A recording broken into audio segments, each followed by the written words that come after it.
Rachel Maddow, Joy Reid, and the whole team of crackerjack journalists over at MSNBC beclown themselves on the night of the Iowa caucuses like they do. None more than the queen of MSNBC, Rachel Maddow, although Joy Reid gave her a run for her money with her white Christians who are voting Trump to get the country back. Nikki Haley was too brown. Nikki Haley, the former governor of South Carolina, was too brown to win with Republicans. Who can't mention slavery. Yes. The woman who just ducked discussing slavery in the context of the Civil War, too brown for Republicans. So, not to be outdone, MSNBC's Maddow explains why the network will not broadcast Trump's speech in Iowa tonight. Trump won the state's caucus in record time. Yeah, we were still on the air when he won. That is how record time it was. So here's Maddow explaining why a news station is not reporting the most significant news of the day. At this point in the evening, the projected winner of the Iowa caucuses has just started giving his victory speech. We will keep an eye on that as it happens. We will let you know if there's any news made in that speech, if there's anything noteworthy, something substantive and important. The reason I'm saying this is, of course, there is a reason that we and other news organizations have generally stopped giving an unfiltered live platform to remarks by former President Trump. It is not out of spite. It is not a decision that we relish. It is a decision that we regularly revisit. And honestly, earnestly, it is not an easy decision, but there is a cost to us as a news organization of knowingly broadcasting untrue things.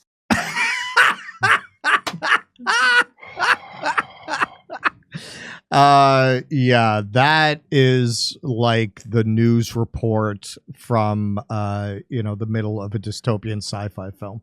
Like it's almost darkly comic to have Rachel Maddow talking about their concern about spreading disinformation. This is the woman who obsessed her poor Kool-Aid drinking brain dead viewers with the theory that Vladimir Putin might shut off the power at any given moment. Oh, yeah. That was one Remember that one? That was one of her classic saw bits. the tax returns law. I was watching it the day it aired where she's like, we have the tax return. I could not believe. Yeah. And she had nothing. All right. So here from Max Blumenthal. The only thing funnier than MSNBC refusing to cover an election winner is Russiagate hoaxer Rachel Maddow condemning the practice of knowingly broadcasting untrue things. So you can't do better than this one. This is one of Maddow's classics. I very often like to pull up the one where she's explaining to her viewers how Texas will probably end up going blue because Hillary's going to win in such a landslide. It's going to bring all the red states with her. To be fair, she was not the only one. But I don't think anyone matched her level of smug assurance because nobody does. I mean, that's her stock in trade. That's like smug assurance. TV preacher level. I'm trying to remember Hagee, Pastor Hagee, that Texas fatso. That's smug. I assure you. Well, it's similar. It's similar because people watching Maddow and watching this channel in general, it's a religious ritual. It's reaffirming you in your most cherished fairy tale beliefs. Well, I work at Raytheon. That's why I like it. And all right, so let's see what she had to say about the jab. I'm sure a lot of you will remember this, but let's take a stroll down jab memory lane. Now we know that the vaccines work well enough that the virus stops with every vaccinated person. A vaccinated person gets exposed to the virus. The virus does not infect them. The virus cannot then use that person to go anywhere else. Isn't that dangerous misinformation? It cannot use a vaccinated person as a host to go get more people. That means the vaccines will get us to the end of this. Now, that sounds like broadcasting dangerous misinformation to the American public. Sounds knowing as well. Yeah. To drag that out, that's like, Rachel, you got to say this shit right now. And then she just, because how long does it take to say they're so great and they work perfectly? She had to draw it out and find a way to say that in a really long way. That's why she gets the big bucks. Keaton, anything? Well, yeah. I mean, look. I mean, that's just that kind of speaks for itself. I think. Oh, by the way, must it does really slow the spread. legitimately trigger that audience, though. Hold on. It slows the spread. I hope it is safe and effective. It's safe and effective. It just doesn't stop it cold. Oh Lord, the vaccines are safe and effective. I do declare. Like, no one ever thought. Like people always okay assumed if I say it that in there Monty was Python a voice, danger in understating the efficacy of the vaccine, but nobody ever thought, isn't there a danger in overstating the efficacy of the vaccine? Not what at if all. a 90-year-old shit lib with a collapsed lung, saw that Rachel Maddow video and said, "Oh, now that I'm vaccinated, I'm good to go to the rager down the hall from me." Like, let's say you are an old, vulnerable person, right? Who could die from COVID, right? And you hear Rachel Maddow say, "If you got the vaccine, you can't get it." Right. Well, at that point, surprise. You could, Right. Let's say there's a couple of hot guys down at the bingo hall. It's going to be really crowded, and you take your one lung down there, 90-year-old woman, you get it, and you could die, right? I mean that's plausible. That's it.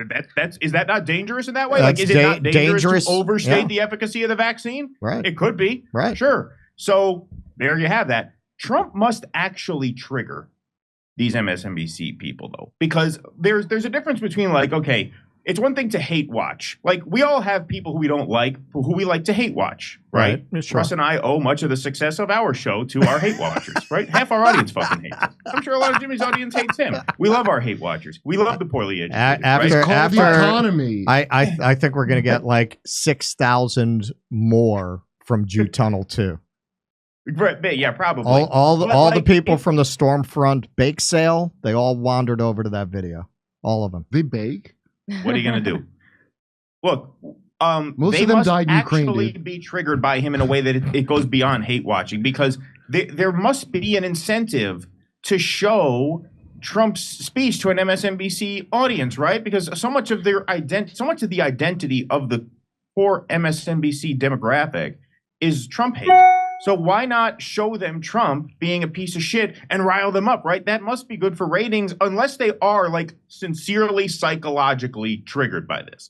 They must do some kind of focus group where they know their audience just can't deal with seeing Donald Trump. He has to inflict more trauma on them than just the superficial experience of hate watching someone you don't like. That's the only explanation, because otherwise there would be major incentive for them to broadcast his speech, and then they get to pick it apart. And what's better for a shitlib than to watch Rachel Maddow give the, fact check Donald Trump in real time? You'd think that would make for good TV. Sure. So why don't they do it? Well, because I think for the libs, again, it's like their 10 commandments. Thou shalt not platform the non-believers. So it's this very religious ritual affair watching these shows, and they get that received wisdom, and this is part of the narrative that they've arrived at. You can't platform the non-believers.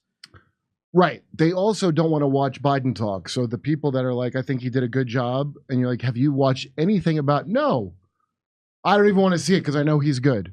Yeah. There's a the Holy Quran tells us it's foolish to look for more wisdom. Or I don't know if it's a hadith, maybe.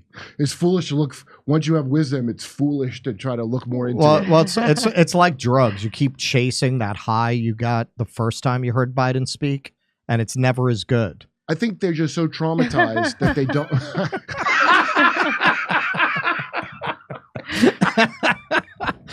I disagree. I think it's been getting stronger like weed.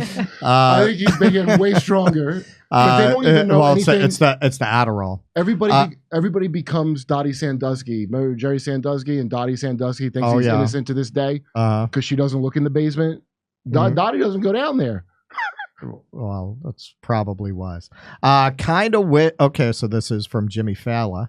Not to be confused with Jimmy Fallon. Jimmy Failure. I know Jimmy. Kind of wish Rachel Maddow had her policy about not airing lies back when she spent 3 years claiming Vladimir Putin controlled America's government.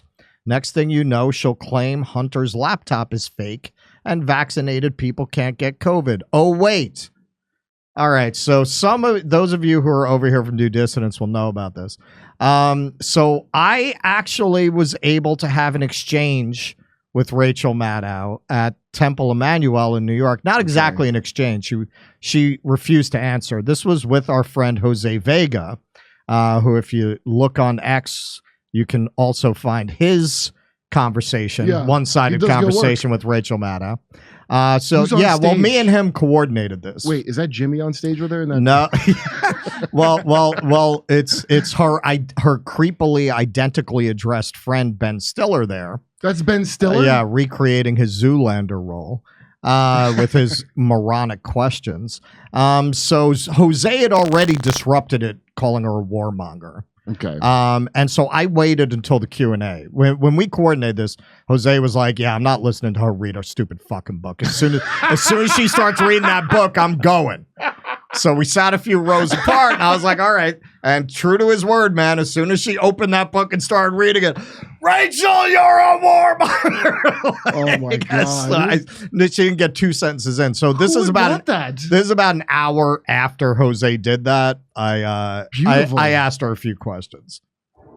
Rachel, would you consider Benjamin Netanyahu an authoritarian foreign leader? Sit down. Can you please answer that? We're not here to Would you consider Netanyahu a dangerous authoritarian foreign leader? Will you answer that? Look at it. Will you stand up for the Muslim anchors at MSNBC who have been taken off the air? Will you speak for them? Will you speak up for them? What do you call a country that bombs people in a hospital? Is that fascism? Do you only see fascism when it's wearing a red hat?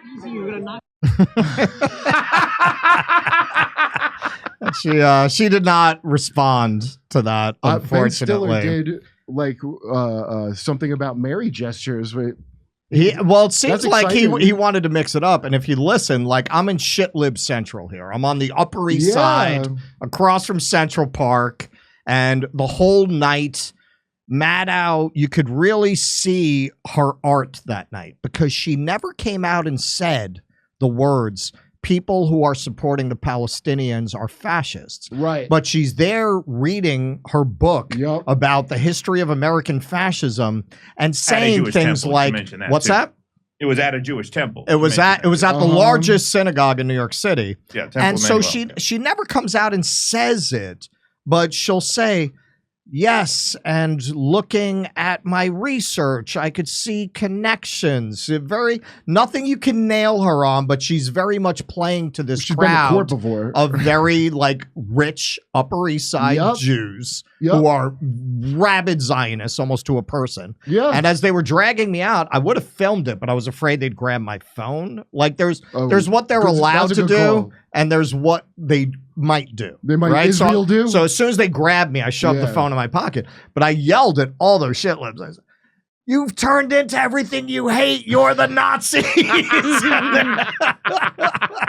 And I said, because they grabbed my arm, I was like, because I got a book with the ticket. I was like, "What about my book?" They go, "Fuck your book." That's great. Like, that's a New York response. You'd only get that in New York. Fuck your book. Fuck your book. It shows you what a know-nothing Ben Stiller is. Like, if he really was a fan of her and knew, and because he's not dumb, all these people are on purpose not looking into. I mean, that's what don't do your own research. The true spirit is not looking at the thing that your team doesn't want you to look at. Right. Well, that's it. And that's why, I mean, these people are playing that out in a very public way. But when you talk to libs that you know and you can't make any headway, it's because there's no upside for them in getting woke. I mean, real woke. I don't mean the way that term is commonly used. Yeah. There is no upside for them to all of a sudden start talking in a way that is going to threaten people in their social circle, people that their employment they would never do that in relies on. Well, that's why they won't even. That's why they won't even listen to you. They would, because what's in it for them to start walking around and saying, "Hey, I think our economy's fucked and Israel is a fascist apartheid state." Most of the libs have the kind of jobs that they might lose if they started thinking that way. They'd sooner let a Hollywood producer take a dump on their chest for like a minor role in something. Like the level Rachel Maddow, what she does is like, I just think, they're wrong or something. All her skill and intellect goes into creating vague arguments to not step on any toes. Like my buddy Nate Bargatze is a clean comic. He does very well. Right. He's clean. It's very hard to be a clean comic, but he's just making people laugh. Like she's soothsaying the empire. Peter Zeihan. Watching her at that event, it really gave me a lot of insight into the secret of her success. She is a really, really smart propagandist with no ethics. Tell us what we want to hear. She's very good at figuring out, like, okay, I'm going to tell them exactly what they want to hear without saying it in a way that I could be quoted with anything that's going to come back on me. Yeah, she's honed it over years because she had that court case with she survived Russiagate. She survived Russiagate. Sparkly story. She even the corporate media attacked her for Russiagate. She just brushed it off. Yeah. She did what she did at that event. She was very limited in what she said. She's very lawyerly. Yeah. She says very little. She says what she needs to, and then she moves on because she knows the kind of people who like what she's selling, they're going to keep buying it even if you tell them it's crack. They're going to keep buying it anyway because they like it. They're addicted to that narrative. Right, and they don't even want to see a Trump speech. It's very traumatic that this is even happening. So she's going, I'll just tell you whatever parts, if there's anything we can say, look how bad this is. So I don't think he said anything they really could use. So they just had to vaguely, it's every time someone's it's that safety cult bullshit. Yeah. Right? We're going to protect you from this. We're going to protect you from this. What kind of a person in a democracy wants to be protected from speech? These people have been conditioned just to be infantilized.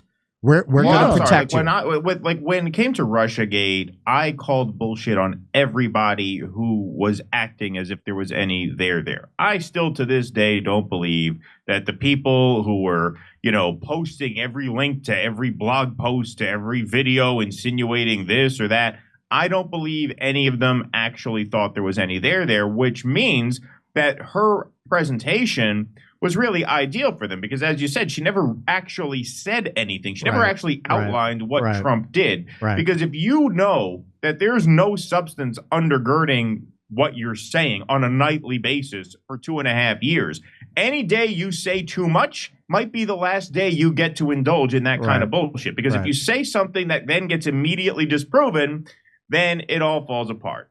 Right. So instead, they trafficked in constant innuendo, constant inference, constant implication. They never actually said exactly what they thought Trump did. And in doing that, they were able to prolong that until they couldn't anymore, until the report came out. Robert Mueller, a shark, a snake in the grass. Robert Mueller's turning over every stone. Robert Mueller's the gumshoe. He's on the case. They roll him out to testify. He's like Stan's grandfather in fucking South Park. Like he's this is the guy. Barely get through a sentence. And that's when it all fell apart. But that didn't happen until 2 years in. And for those 2 years, he thinks he's trying the Rosenbergs. Yeah, right. Come see us do a live stand-up show. We'll be in Venice, California, Palmdale, California, Omaha, Des Moines, Milwaukee, Lansing, Bend, Oregon, Portland, Oregon, Seattle, Washington, Boston, Massachusetts, and we're going to Europe. Do you live in Europe? We're going to be there. Go to jimmydore.com for a link for all those tickets.